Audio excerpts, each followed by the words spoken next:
안녕하세요. 오늘도 사연 살롱을 찾아주셔서 감사합니다. 저는 이혼하고 너무 행복한 인생을 살고 있는 40대 초반 전문직 여성입니다. 제가 여기서 전문직이라는 단어를 굳이 쓴 이유는 평범했던 제가 이혼한 전 남편 때문에 전문직을 갖게 되어 일부러 강조하고 싶어서 썼어요. 저는 남편한테 무시당하는 게 싫어서 노후가 짱짱한 전문직 여성이 되기로 마음을 먹었는데요. 이런 말 진짜 이상한데 지금의 저는 원수 같은 전 남편이 없었다면 지금의 행복은 감히 상상할 수조차 없는 인생이었거든요. 그런 면에서는 제가 오히려 저를 갈궈줘서 고맙다고 해야 하나?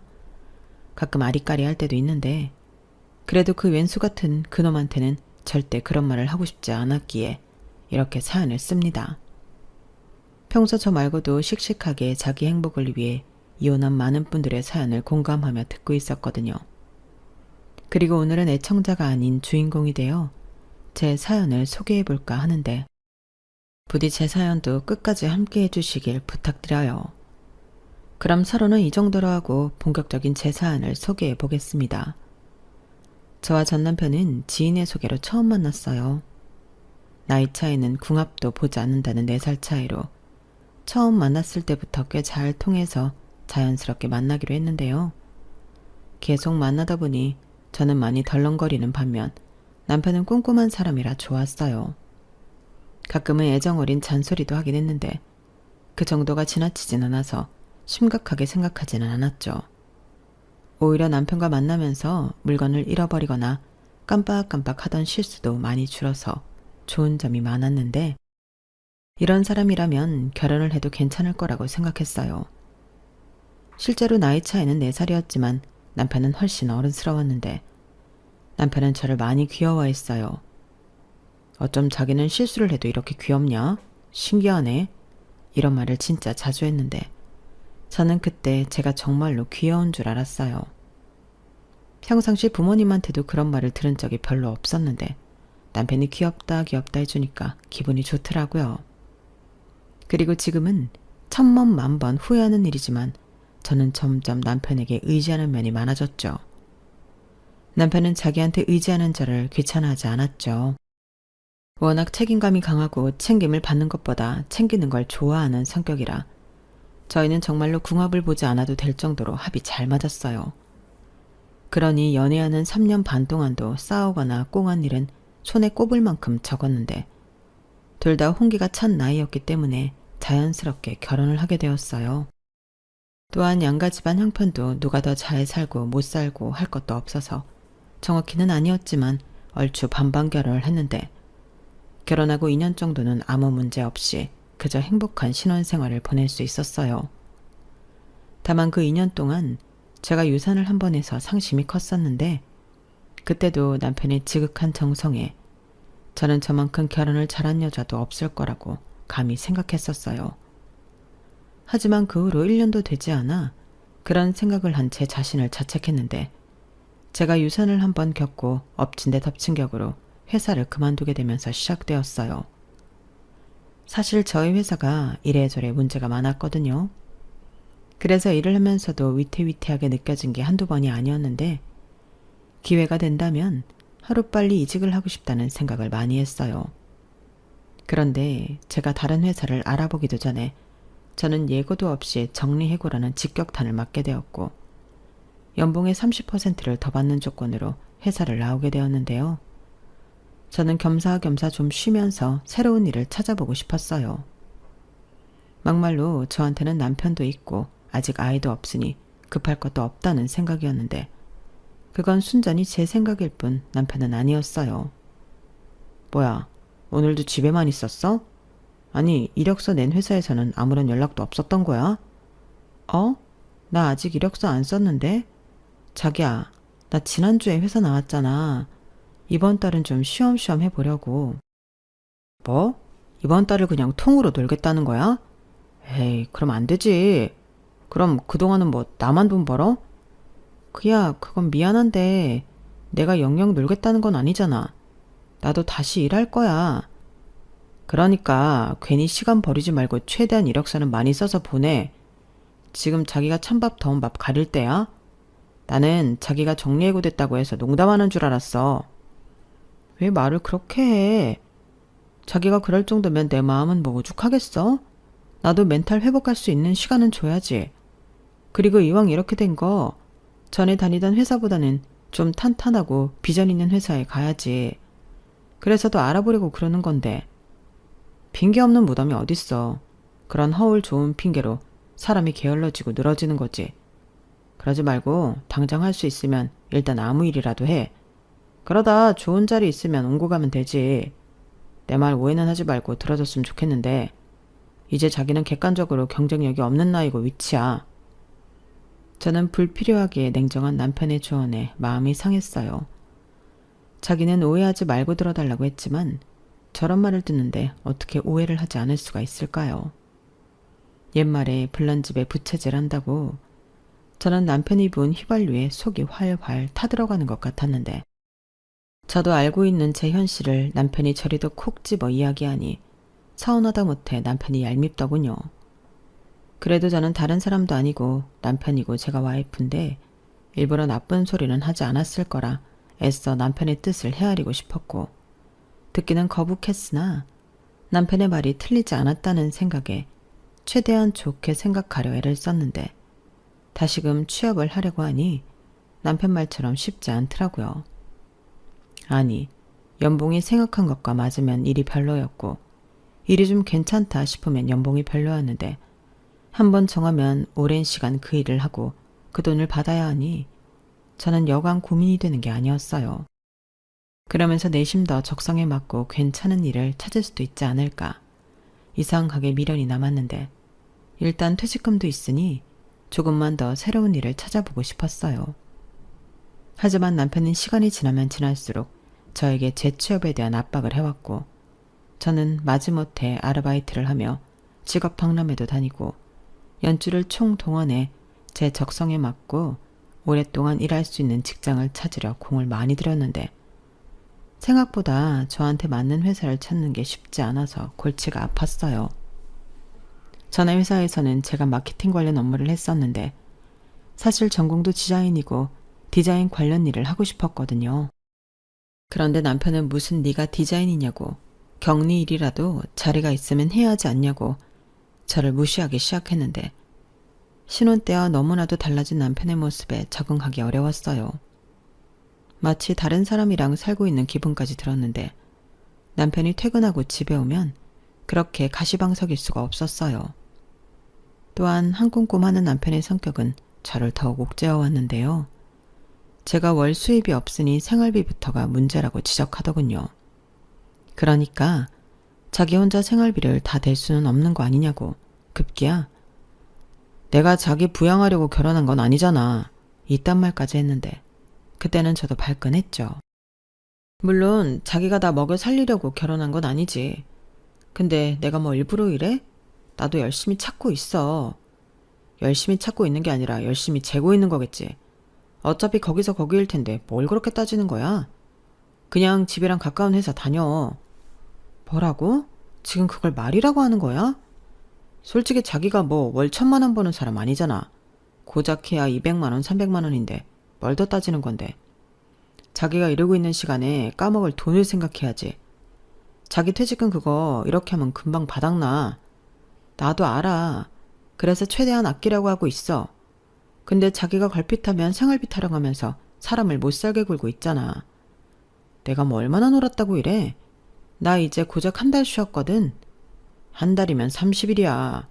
어떻게 사람이 30일을 노냐? 그리고 그 30일 동안 나만 일해서 돈 벌었잖아. 우리 결혼할 때 약속한 거 잊었어? 결혼도 반반, 결혼 후에도 반반, 각자 집에 효도는 셀프. 그렇게 하기로 했잖아. 근데 이게 반반이야? 나 혼자 독박이지? 왜 자기가 독박이야? 나도 아직은 생활비 반 내고 있잖아. 그러다 그 돈 다 떨어지면 그때는 어쩔 건데? 나는 불안해서 그런 점이 싫다고.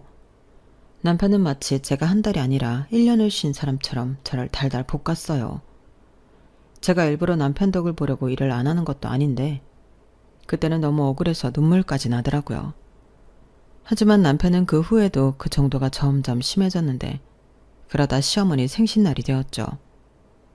저는 나름 미역국도 끓이고 작은 스카프 선물도 준비하며 제 딴에 할 수 있는 성의를 보이려 했어요. 그리고 생일 당일 남편은 저와 상의도 없이 거금 100만 원을 턱 하고 시어머니에게 드렸는데 같이 사는 부부지만 저는 남편이 그 정도의 거금을 준비했을 거라고 생각도 하지 못했거든요. 그러니 깜짝 놀랄 수밖에 없었어요. 그 이후 제가 실직한 가운데 남편이 시댁에 매달 50만 원씩 용돈을 보낸다는 사실을 알게 되었는데 남편이 그러더군요. 그래서 뭐 내가 벌어서 내 부모 용돈 드린다는데 자기가 왜 나를 세우는 거야? 꼬우면 자기도 벌어서 장인 장모님 용돈 드려.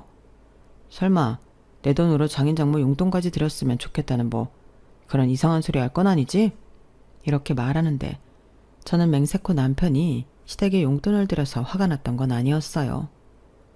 더욱이 남편 말처럼 남편 돈으로 친정에 효도할 생각도 없었는데요. 다만 저한테는 그렇게 돈돈돈거리며 야박하게 사람을 잡더니 자기 혼자서는 저리 효자노릇을 하고 있었구나. 그런 게 서운했어요. 그러니까 돈이 없어서 저한테 빨리 취직을 하라고 쪼는 것도 아니라는 거잖아요. 그냥 제가 자기 눈에는 일하기 싫고 자기 돈으로 놀고 먹고 싶어서 일을 적극적으로 구하지 않는다고 생각하는 게 열받더군요. 그리고 그즈음 했던 고민은 정년이 없는 제가 마음만 먹으면 평생 할 수 있는 직업을 갖고 싶었는데 그러다 공인중개사만한 직업이 없다는 생각을 하게 되었어요. 그래서 그 이후부터는 공부에 매진했는데 남편이 제가 공부하는 문제집을 슬쩍 보더니 비웃기 시작했어요. 이젠 작전을 바꾼 거야? 공부한다고 하면 뭐 내가 우리 와이프 공부하는구나 이러면서 봐줄까 봐서? 야, 공인중개사 시험이 뭐 쉬운 줄 알아? 거의 변호사 되는 거랑 다름이 없대. 그런 시험을 자기가 본다고? 될 것 같아? 이렇게 저를 아주 깔봤는데 저놈이 제가 그렇게 좋아하고 사랑했던 남자가 맞나? 치가 떨렸어요. 사람을 개무시해도 유분수지 어떻게 저렇게 저를 조롱할 수가 있냐고요. 그래서 더 이를 악물고 공부에 매진했는데 인정하기 싫지만 남편의 말처럼 공인중개사 시험이라는 게 정말 어렵더군요. 한글인데 몇 번을 읽어도 무슨 말인지 이해가 되지 않았거든요. 게다가 왜 그렇게 외워지지가 않는 건지 스스로도 많이 화가 났는데 남편이 그거 봐, 내가 뭐라고 했어? 안 된다고 했지. 그동안 시간만 쓰고 돈질하랬네. 이렇게 또 저에게 비아냥거릴 게 훤히 보여서 심적으로 더 힘들었어요. 하지만 사람의 의지가 아무리 강해도 공부는 분명 한계가 있었는데 그러다 우연히 친구의 제안으로 1박 2일 여행을 다녀오게 되었어요. 친구도 사정이 있어 회사를 휴직하게 되었는데 바람 좀 쐬고 오자고 저더러 같이 가자 하더라고요. 그래서 이참에 저도 콧바람이라도 좀 쐬고 오면 좋지 않을까 생각해 친구 차에 얻어 타게 되었는데요. 그때 묵었던 숙소가 에어비앤비라는 거였어요. 보통 여행을 가면 호텔이나 펜션, 그것도 아니면 모텔을 가곤 하는데 일반 가정집을 숙소로 쓰다니 신기한 체험이었죠. 그리고 친구는 요즘 이런 숙소 엄청 많아. 임대해서 집주인 허락받고 숙박업 신고만 하면 영업할 수 있다고 하더라. 그래서 나도 작은 거 하나 해볼까 어쩔까 고민 중인데 괜찮지? 라고 자기 계획을 얘기하는데 저야말로 그 말에 솔깃했어요. 회사를 그만두고 집에 있으면서 청소하고 집 꾸미는 게 나름 재밌다고 생각했었거든요. 물론 남편과 사이가 나빠지면서 더 이상 집 꾸미는 그런 짓은 안 하게 되었지만 친구 말처럼 제 손으로 직접 이런 공간을 만들어 보고 싶었어요. 더욱이 가지고 있는 퇴직금을 다 까먹으면 그 이후로는 앞이 깜깜했었는데 못 먹어도 고라는 심정으로 저는 무조건 하고 싶다는 생각을 하게 되었어요. 그러면서 일단 돈에 맞춰 싼 월세방 하나를 계약해서 수리를 하게 되었는데 남편에게는 비밀로 했어요. 당연하죠. 또 어떤 트집을 잡고 사람을 비참하게 만들지 안 봐도 비디오인데 저는 망해도 저 혼자 몰래 망할 생각이었죠. 그렇게 저는 첫 에어비앤비 숙소가 마련되었고 저는 호스트 등록을 본격적인 임대 사업을 하게 되었는데요. 첫 예약이 들어오던 날 얼마나 두근두근 했는지 모릅니다. 제가 예쁘게 꾸민 그 공간을 이용하는 손님도 좋아해 주시길 정말 간절히 바랐어요. 소품 하나하나 신경을 썼고 집에 들어왔을 때 첫 인상이라고 할 수 있는 좋은 향을 위해서 호텔에 들어간다는 비싼 디퓨저도 가져다 놨는데 다행히 첫 손님이 리브는 너무 감동이었어요. 서울 한복판에 저렴하지만 안락하고 편안한 공간을 만들고 싶었던 저의 취지가 잘 반영이 되어 호평이 이어졌는데 그때는 청소도 제가 하는 등 정성을 쏟았죠. 그리고 하나가 잘 되니 또 하나를 하고 싶은 욕심이 생겼는데요. 이번에는 한국을 찾아준 외국인들을 위한 공간을 만들고 싶었어요.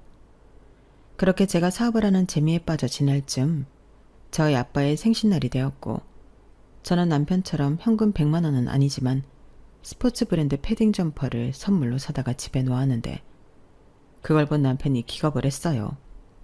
뭐야, 이 비싼 걸 왜 샀어? 이러면서 저희 아빠 생신인 것도 모른다는 듯 말을 하는데 제가 일주일 전부터 시간을 빼놓으라고 말을 했었거든요. 그래서 저 인간이 일부러 그러나 심기가 불편해지고 있었는데 이윽고 저희 아빠 생신이란 생각이 났는지 설마 이거 장인어른들이라고 산 거야? 김소영 돈 많네. 이런 점퍼 4, 50만 원 하지 않나? 이봐봐.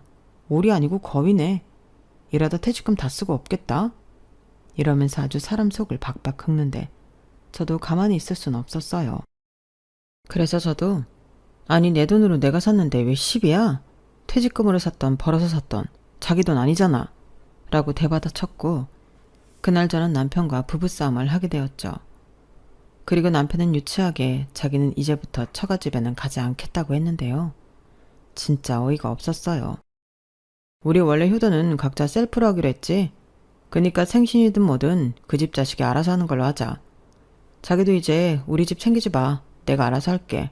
이러는데 정말 열이 머리 끝까지 뻗쳤어요. 저는 이미 시부모님 두 분 생신을 같이 가서 보냈는데 이제 와서 저는 가지 않아도 된다고 하니 열받더라고요.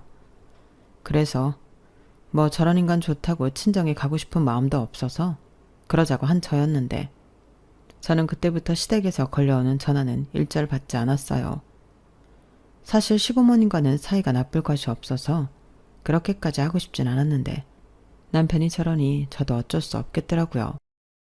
그리고 남편 없이 친정에 가게 된 저는 끝내 남편과 사이가 나쁘다는 걸 말할 수밖에 없었는데요. 이미 제 얼굴 표정을 보고 저희 엄마가 왜 혼자 왔어? 혹시 이서방이랑 싸웠니? 라고 눈치를 채셨고 저도 그때는 답답한 속을 하소연하고 싶어 생일은 아빠한텐 죄송하지만 그간 있었던 일을 모두 이야기하게 되었어요. 그러자 저희 친정 부모님은 물론이고 저보다 먼저 시집간 친정 언니와 형부도 뭐 그런 치사한 놈이 다 있냐고 열변을 토하는데 이래서 내 식구가 편하고 좋다고 하는 건가? 답답했던 속이 좀 풀리는 것 같더라고요. 그리고 그 인간이 앞으로 처가에는 가지 않겠다고 했으니 사위볼기대 따윈 하지 말라고 저도 말 안 할 수가 없었는데 당연히 저희 부모님은 기분이 나쁘셨어요. 하지만 친정언니는 그래 오지 말라고 해. 누가 지 얼굴 보고 싶대. 그렇게 안 봤는데 사람 진짜 못 쓰겠다. 네가 돈 안 번다고 꼬라지 난 거잖아. 이서방 요즘 차 안 팔린다니? 언제는 잘 나가는 딜러라 돈도 많이 번다고 사람이 그렇게 여유 있는 척을 하더니 그거 다 뻥이었어? 무슨 남편이 그래? 야, 안 봐서 더 좋다? 이렇게 말하며 오히려 저희 남편이 친정에 오지 않는 게 더 좋다고 큰소리를 쳤어요. 그렇게 저는 친정에 부부 사이가 나쁘다고 커밍아웃을 해버렸고 집에 돌아오는 발걸음이 왜인지 가벼웠는데 남편은 저 보란듯이 치킨에 맥주까지 마시고 거실에서 널브러져 자고 있더군요. 그 모습을 보는데 어찌나 얄밉고 정남이가 뚝 떨어지던지 저는 기필코 돈을 많이 벌어서 남편 코를 납작하게 해주고 싶었어요. 그리하여 임대사업에 더 박차를 가하고 싶었고 여차하면 내가 쓸 수 있다는 마음으로 다음 집을 계약했는데요. 저는 단순히 임대수만 늘리지 않았어요. 돈 가지고 하는 일이다 보니 공부도 엄청 하고 강의도 많이 찾아봤는데 그렇게 집을 많이 보러 다니니 보는 눈도 생기더라고요. 거기다 매일 부동산 시장을 눈여겨봐서인지 전에는 그렇게 외워지지도 않고 무슨 말인지 도통 몰랐던 용어들이 익숙해지고 이해도 잘 됐는데 그래서 밤 포기 상태였던 공인중개사 시험 공부를 다시 시작했어요. 그러니 저는 임대사업도 하고 공부도 하며 매일 알차고 바쁘게 보내는데 돈은 생각보다 안정적으로 잘 벌고 있었어요. 임대업이라는 게 주말이나 성수기 같은 시즌이 있다 보니 너무 괜찮더라고요. 거기에 저는 청소 인력도 쓰지 않고 제가 직접 하고 있으니 더욱 제 앞에 떨어지는 수익이 좋을 수밖에 없었는데 남편은 그런 저를 취업도 하지 않으면서 밖에 나가 놀기 바쁜 한심한 사람으로 봤죠. 또 나갔다 왔어? 요즘 뭐 한다고 그렇게 싸돌아다니는 거야? 다 몰래 바람이라도 피우냐? 아니면 뭐 알바라도 해? 하루는 취직은 안 하고 왜 그렇게 쏘다녀? 남이사, 내가 내 발로 나가는데 자기한테 허락까지 받아야 해? 우리 서로 신경 안 쓰고 살기로 한 거 아니었나? 그게 무슨 소리야. 우리가 부부인데 서로 신경을 어떻게 안 쓰냐? 그리고 자기도 잘 생각해봐. 지금 통장에 얼마 있는지 모르지만 그거 바닥나는 거 순간이야. 그럼 자기가 누구를 의지하고 살 건데. 그러지 말고 내가 생각을 곰곰이 해봤는데 지금 당장 일하기 싫으면 애라도 낳자. 애 키우고 집에 있는 거면 내가 생활비는 전적으로 다 부담할게. 자기가 집에서 살림하고 애 보는 거니까 인건비 굳는다고 생각하면 또이또이지. 어때? 어떻긴 뭐가 어때? 내가 왜 자기 뜻대로 애를 낳아야 하는 건데. 그런 건 우리 사이가 좋으면 언제고 자연스럽게 생기는 일이야. 근데 지금 우리가 그럴 정도로 사이가 좋나? 아니잖아. 괜한 헛소리 그만하고 지내던 대로 지내. 그래서 뭐 자기는 애도 안 낳고 계속 이렇게 산다고? 김소영, 진짜 왜 그래? 원래 이런 사람이었어? 솔직히 말해봐. 나랑 결혼한 거 취집한 거였냐? 내가 진짜 설마 했지만 그래도 아니겠지 하면서 못 물어봤는데 대답해봐. 뭐가 어째? 취집? 지금까지 나를 그런 여자로 본 거야? 자기 나 회사 잘리고 단 한 번이라도 괜찮다고 넘어진 김에 쉬었다 간다고 천천히 쉬면서 일 찾아보라고 말한 적 있어? 없지. 나는 그런 게 서운해. 그리고 그것뿐이야? 치사하게 네 집 우리 집 나누면서 나더러 꼬우면 벌어서 우리 집에 용돈 주라며. 세상에 그렇게 말하는 남편이 어딨어. 나라고 뭐 회사 잘리고 보내는 시간이 쉬웠는 줄 알아? 그런데 뭐 이젠 아주 나를 취집하는 여자로 만드네. 진짜 어디까지 할래? 이럴 거면 뭐하러 같이 살아? 백수 와이프 건사하기 싫은데 그냥 헤어지자. 잘 됐네. 우리는 애도 없으니까 이혼 서류 갖다 하면 바로 남남되는 거 아닌가? 어떻게 내일 당장 우리 이혼 접수하러 갈까? 저는 흥분한 나머지 이혼 소리를 먼저 했어요. 사실 그 전에도 수없이 생각한 이혼이었는데 남편한테 직접적으로 이야기를 꺼낸 건 그때가 처음이었죠. 하지만 결단코 이혼 소리를 홧김에 한 건 아니었는데요. 싸우는 것도 너무 힘들고 지치니까 그냥 이혼하는 게 낫지 않을까? 그런 생각을 자주 하게 되었어요. 그리고 정작 이혼 소리를 들은 남편은 자기 딴에는 저랑 이혼할 마음은 없었던 건지 그 이후로 입을 꾹 닫았는데 대신 각방을 쓰면서 냉전의 시간을 길게 가지게 되었어요. 솔직히 저야 편하고 좋더라고요. 괜히 붙어있으면 더 신경 쓰이고 괜히 또 10이나 붙어 싸울 수 있는데 그런 게 아니니까 오히려 저는 혼자 공부도 하고 일도 하고 쉬기도 하고 편하게 있었어요.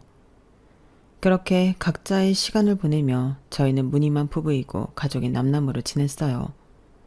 그래도 한때는 죽고 못 사는 인꼬부부라 불리던 우리였는데 그런 시간들이 다 꿈이었던 것 같고 남의 일처럼 느껴지더라고요. 그리고 저는 혼자 있는 시간이 많아져서 예전보다 더욱 공인중개사 공부에 전념하게 되었는데요. 역시 마음이 복잡하고 머리가 아플 땐 공부만 한 것이 없었어요. 그렇게 공부에 매진하니 저는 그해 드디어 합격의 기쁨을 누릴 수 있었고 입이 근질근질했지만 남편에게는 일단 비밀로 하기로 했어요. 그리고 황당하게도 제가 공부를 하고 있지 않자 남편은 이거 봐. 결국 포기하고 문제집값만 버렸지. 그러게 내가 그거 아무나 합격하는 거 아니라고 했지? 라고 비아냥거리는데 진짜 인간의 인성이 저렇게까지 바닥이었다는 걸 새삼 느끼게 되더라고요. 하지만 저는 남편 생각과 달리 합격한 사람이었기 때문에 남편의 그 비아냥거림이 웃기는 코미디처럼 웃기기만 했는데 나중에 모든 사실을 알게 되었을 때 남편이 어떤 표정과 말을 할까 너무 궁금했어요. 그래서 공인중개사로 첫 월급을 받게 되던 날을 디데이로 남편에게 모든 걸 알려줄 생각이었는데요. 임대 사업을 하고 있다는 것도 얘기해 줄 생각이었어요.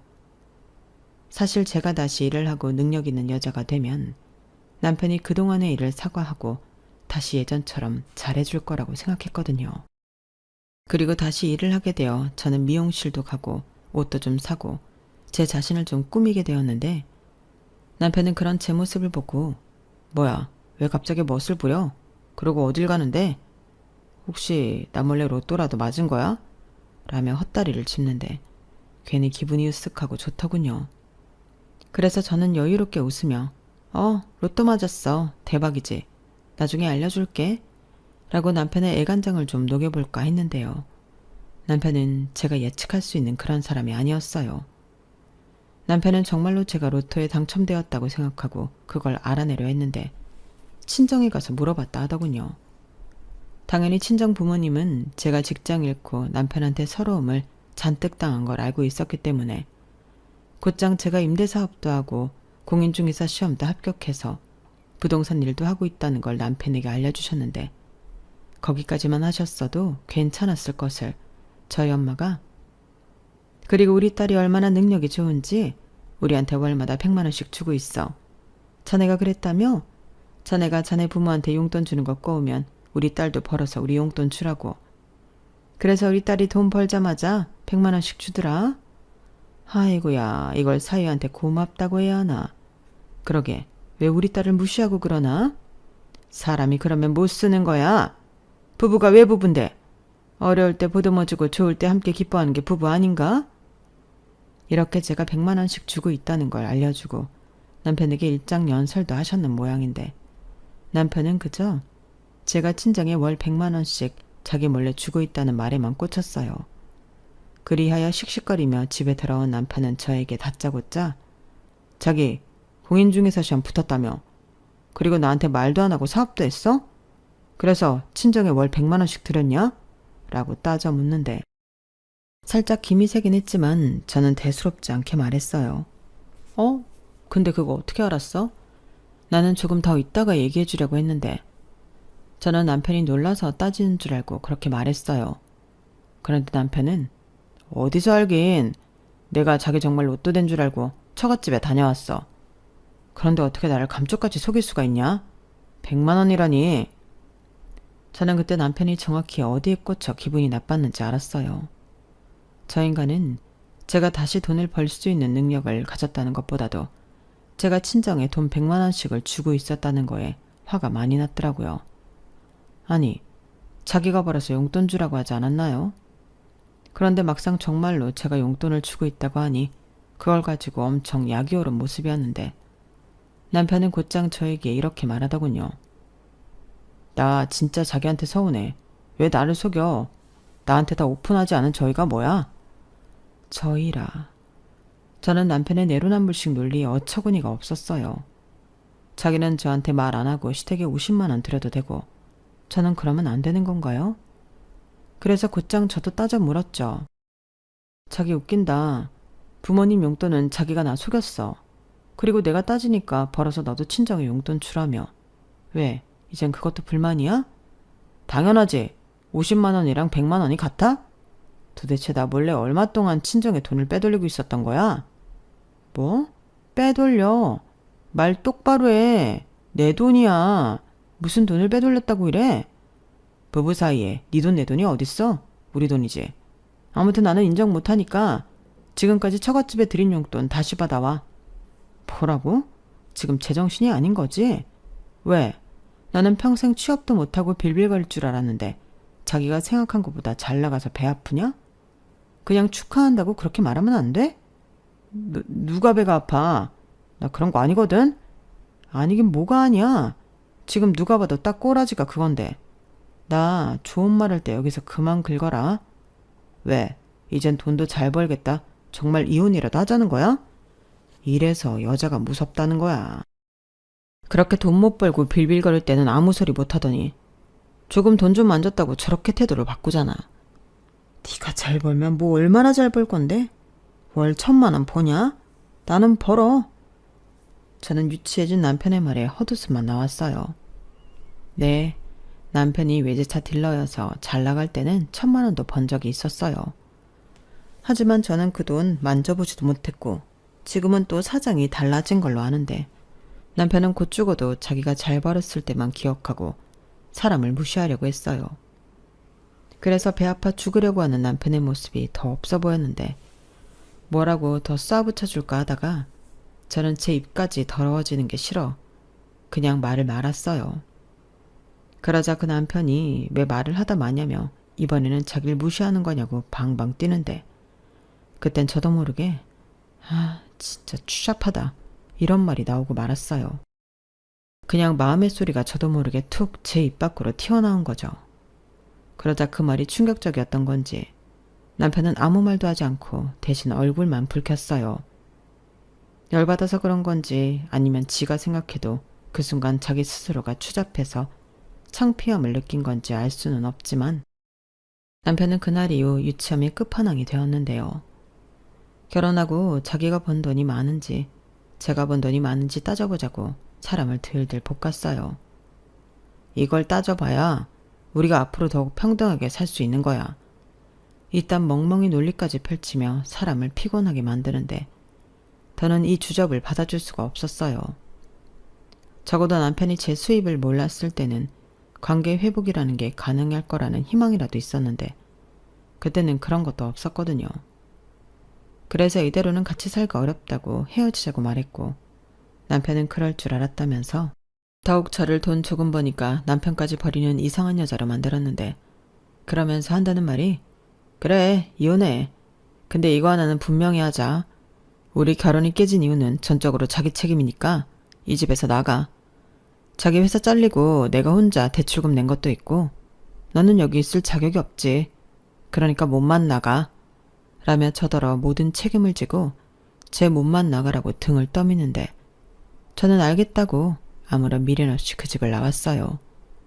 일단 전세 계약자가 남편인 것도 맞고 그 전세 얻는다고 남편이 전세자금 대출받아 제가 수입이 없을 때 혼자 부담한 것도 맞으니 거기서 버티며 치사한 싸움을 하기보단 나가고 싶었는데요. 사실 저는 믿는 구석이 있었어요. 법이라는 게 우긴다고 되는 건 아니잖아요. 제가 실직했어도 남편과 똑같이 생활비를 냈고 집안일도 제가 혼자서 다 했는데 그 집에 정말로 제 지분이 없다고는 생각하지 않았어요. 그래서 어차피 이혼하면 법적으로 다 따지고 분할할 건데 남편과 쓸데없이 감정 소비를 하고 싶지 않더라고요. 그리고 더욱이 저는 임대사업을 하고 있었기 때문에 갈 곳이 있었는데요. 마침 예약이 없는 숙소가 있어서 거기서 당분간 지내기로 했어요. 그러면서 최대한 빨리 이혼을 하기 위해 움직였는데 막상 이혼하러 법원에 가자고 제가 연락을 하니 남편은 펄쩍 뛰며 뭐야 정말로 나랑 헤어지겠다는 거야? 이렇게 딴소리를 했는데 그때는 화가 머리끝까지 오르더라고요. 내가 지금 장난치는 걸로 보여? 그래서 뭐 이혼하러 가겠다는 거야 말겠다는 거야? 왜 화를 내? 자기가 잘못했다고 빌고 다시는 안 그런다고 하면 나야 당연히 이혼 안 하지. 그런 의미로 일단 장인 장모님한테 드린 돈부터 회수해와. 그럼 내가 예전처럼 잘해줄게. 지랄하고 자빠졌네. 내가 미쳤냐? 그리고 나는 무슨 일이 있어도 너랑 이혼할 거야. 내가 이혼할 생각도 없이 그 집을 나왔겠니? 막말로 이젠 나도 능력 있고 이혼 안 할 이유가 없지. 이봐봐. 결국 이젠 공인중개사까지 됐고 자기 사업도 해서 돈 좀 버니까 나 버리는 거네. 너 방금 인정했다. 근데 어쩌지? 나는 이제 너랑 헤어질 이유가 전혀 없는데. 네 돈도 우리 돈인데 내가 왜? 저는 남편의 얄미운 말에 그럼 알겠다고 전화를 끊었어요. 그리고 아시는 분을 통해 이혼 전문 변호사를 소개받아 상담을 진행했는데요. 변호사님은 증거만 충분하다면 이혼하는 데는 아무런 문제가 없다고 말씀하셨어요. 그래서 남편이 저한테 보냈던 문자 한글까지 총동원의 증거를 수집했고 변호사님은 이 정도면 됐다고 자신감을 내비치셨는데 그 말이 왜 그리도 안심이 되던지요. 그래서 저는 하루라도 빨리 남편과 남남이 되고 싶었어요. 그리고 그때부터는 친정에도 모든 사실을 이야기했는데 당연히 친정 부모님은 처음엔 좀 놀라셨어요. 하지만 이내 그래 그런 넌 뭐가 좋다고 참고 사니. 생각 잘했다. 네가 뭐가 아쉬워서.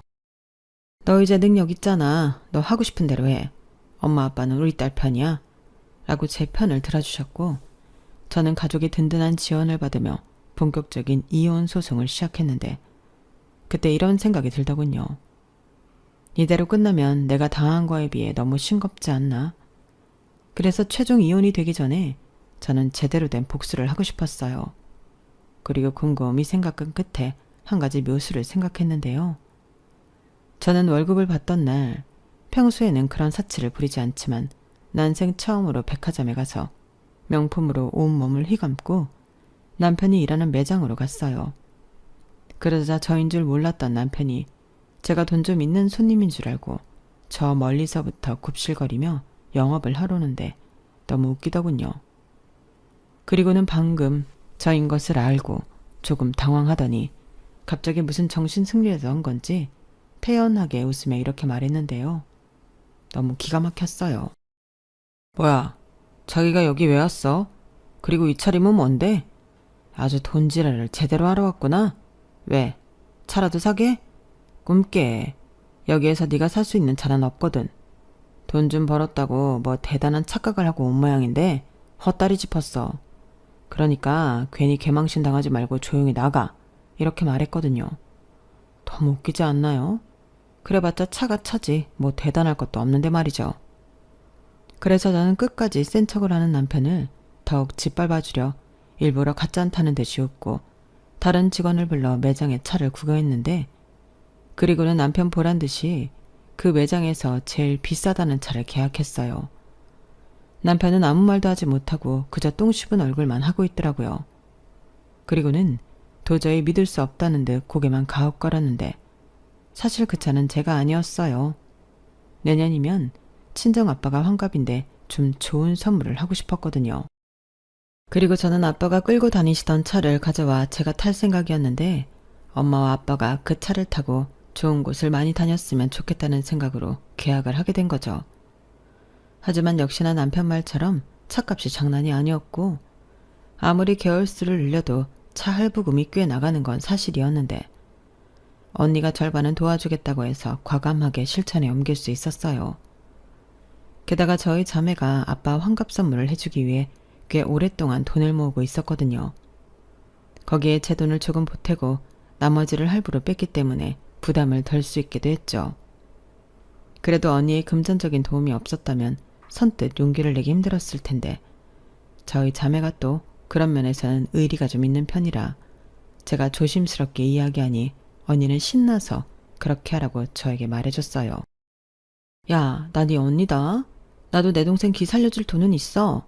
네 형부가 그런 걸로 뭐라고 할 사람도 아니고 이참에 너는 복수하고 우리 자매 엄마 아빠한테 기깔나게 선물 한번 해보자 라고 하는데 언니한테 너무 고마웠죠. 그리고 제 딴에는 최고의 복수를 하고 온 날 저녁 모처럼 신이 난 언니와 제가 친정에서 가족들과 식사를 하고 있었는데요. 남편이 술에 떡이 되어 저희 친정집 초인종을 누르고 또 누르며 추태를 부리는데 정말 못 봐주겠는 거 있죠. 그러자 저희 아빠가 인터폰 앞에서 역정을 내시며 여기가 어디라고 왔어? 술 먹었으면 곱게 네 집이나 가! 라고 하셨는데 남편은 횡설수설 저랑 이혼하기 싫다고 변명을 늘어놓기 시작했어요. 그러면서도 자기가 잘못했다는 말은 죽어도 하지 않았는데 그런 거 보면 저 인간도 참 답이 없는 인간이구나 끝까지 씁쓸하더군요. 그리고 남편은 끝까지 자기 잘못은 없고 이 상황이 그리고 변해버린 저 때문에 억울하다 서운하다 이딴 말만 계속했는데 그 소리를 듣고 있는 제가 너무 짜증이 나서 그냥 끊어 아니면 경찰에 신고할까? 이렇게 말해버렸어요. 그러자 그런 제 목소리를 인터폰으로 그 인간이 들었는지 갑자기 엄청 다급한 목소리로 소영이 안에 있습니까? 그럼 저 잠깐만 이야기 좀 할 수 있게 문 좀 열어주세요. 라고 하는데 남편을 만나라고 한 건 제가 아닌 저희 언니였죠. 말릴 새도 없이 언니가 나가버렸죠. 현관에 있던 야구 빵망이를 들고 나갔어요. 저희 아빠가 젊어서부터 직장인 야구 모임이 있어서 집에 야구용품이 많았거든요. 그리고 언니는 그 중에 가장 단단한 방망이를 가지고 나갔는데 얼마나 휘둘렀는지 남편의 비명소리가 아주 크게 들리더군요. 결국 남편은 술이 확 깼는지 수랭랑을 쳐버렸고 언니는 다음날 온몸에 근육통이 와서 회사까지 쉬었다고 연락이 왔어요. 남편 놈이 어찌나 겁을 먹은 건지 그 이후에는 또 저희 언니를 만날까봐 저희 친정에는 얼씬도 하지 않게 되었어요. 여러모로 다행이라고 생각했죠. 저 때문에 저희 부모님까지 시달려야 한다면 그건 너무 죄송했으니까요. 그리고 저와 남편은 계속되는 소송 중에도 의견 차이를 좁히지 못해 소송 기간이 계속 늘어만 갔는데 남편의 주장은 한결같았어요. 자기는 절대 저랑 이혼하고 싶지 않고 저랑 행복하게 살고 싶다며 눈물 연기까지 펼치더라고요. 물론 씨알도 먹히지 않았지만 남편 놈은 꽤나 필사적이었어요. 하지만 이미 그 사람의 민낯을 봐버린 제가 마음을 바꾸는 일은 절대 일어나지 않았죠. 그건 너무 당연한 일이잖아요. 그리고 판사님도 저랑 똑같은 말씀을 하셨는데 결국 저는 제가 원하는 승소를 하게 되었답니다. 게다가 판사님은 제가 수입이 없음에도 불구하고 똑같이 생활비를 부담한 점과 전적으로 모든 가정일을 혼자 다 했으므로 남편이 자기 것이라 우기는 전세 보증금의 일부를 저에게 줘야 한다는 판결을 내려주셨는데요. 남편이 입에 개거품을 물고 난리가 났어요. 그 때문에 재판장에서 쫓겨났는데 그땐 정말이지 저런 인간이 내 남편이었다는 사실이 너무 창피하더군요. 그래도 제가 원하는 대로 이혼을 하게 되었으니 저는 만족했는데 남편은 끝까지 저를 설득하려고 온갖 진상을 부렸어요. 아마도 저랑 헤어지지만 않으면 모든 것이 자기 뜻대로 될 거라 생각했던 것 같은데 결국 제가 경찰에게 도움을 청하면서 남편은 완전히 제 앞에서 사라지게 되었어요. 경찰이 남편에게 제대로 겁을 줬거든요. 또 경찰이 하는 말은 무서웠는지 그 후로는 잠잠해졌는데 부모님은 그래도 걱정이라며 저에게 집으로 들어와 지내라고 하셨어요. 그리하여 저는 다시 친정으로 들어가 현재까지도 부모님과 함께 살고 있어요. 내년이나 내후년에는 집도 이사를 갈 예정입니다. 전부터 저희 엄마가 아담한 텃밭이 있는 주택에 살고 싶다고 노래를 부르셨거든요. 그래서 겸사겸사 2층 주택을 알아보고 있는 중인데요. 함께 살고 있지만 따로 독립된 그런 공간이면 좋겠다는 저의 의견을 반영해서 집을 구할 생각입니다. 제가 부동산 일을 하면서 느낀 게 하나 있어요. 그건 바로 집이라는 건 단순히 주거 공간이 아닌 결국 사람이 어떤 인생을 살게 하느냐에 지대한 영향을 끼친다는 건데요.